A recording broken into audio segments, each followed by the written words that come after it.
আল্লাহ পাক আজকে আপনাকে হয়তো 1 কোটি টাকা দিয়েছেন, কালকে আল্লাহ না করুক 1000 টাকার জন্য মানুষের কাছে হাত পাততে বাধ্য করতে পারেন আল্লাহ পাক। এমনও কিন্তু দিন আসতে পারে, দিন সবার সবসময় সমান থাকে না।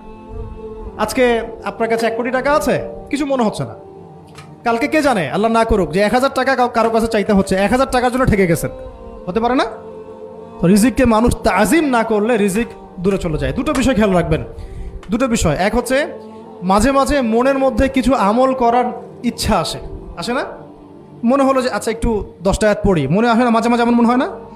ওই সময় এই যে মনের মধ্যে যে এই ইরাদাটা জাগ্রত হওয়া, এটাকে আমরা বলি ওয়ারিদ। অন্য ভাষায় আপনি বলতে পারেন মেহমান। কি বলতে পারেন? এটা আল্লাহর পক্ষ থেকে আপনার কলবের মধ্যে মেহমান হিসেবে এসেছে।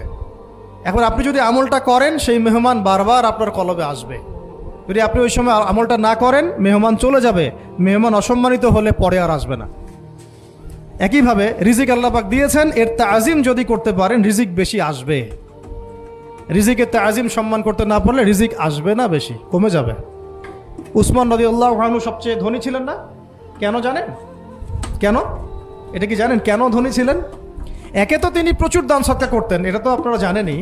আরেকটা জিনিস অনেকে জানে না, তিনি উটের পিঠে বসেছিলেন, কিছু একটা খাচ্ছিলেন, এই 2-1টা দানা পড়ে গেছে নিচে। উটের পিঠ থেকে নেমেছেন, নেমে সেই দানা উঠিয়েছেন, পরিষ্কার করেছেন, ধুয়েছেন, আবার খেয়েছেন। তার এই 2-4টা দানার কোনো কিন্তু মানে পরোয়া না করলেও চলে। তার প্রচুর অর্থ সম্পদ আছে, এত অর্থ সম্পদ যে তাবুক যুদ্ধের দিন 30,000 সেনাবাহিনীর দায়িত্ব নিয়েছেন।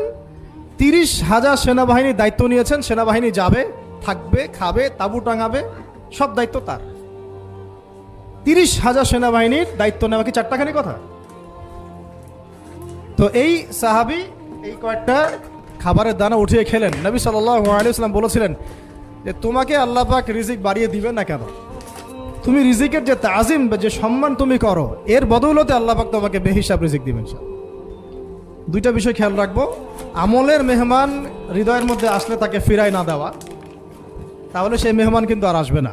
মেহমানকে মূল্যায়ন করলে মেহমান বারবার আসবেন সাথে। আর রিজিকের তাজিম না করলে রিজিক কিন্তু আপনার ঘরে বেশি বেশি আসবে না। এমনি তো হারামের যুগ, এমনি সুদের যুগ, এমনি ঘুষের যুগ।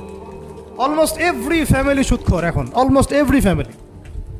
মেয়েরা স্পেশালি যারা শাশুড়ি টাইপের, আপনারা মাইন্ড করেন না, তাদের সাইকোলজি যে এতই নিচে নেমে গেছে এখন যে আমার মেয়ে জাহান্নামে যায় যাক।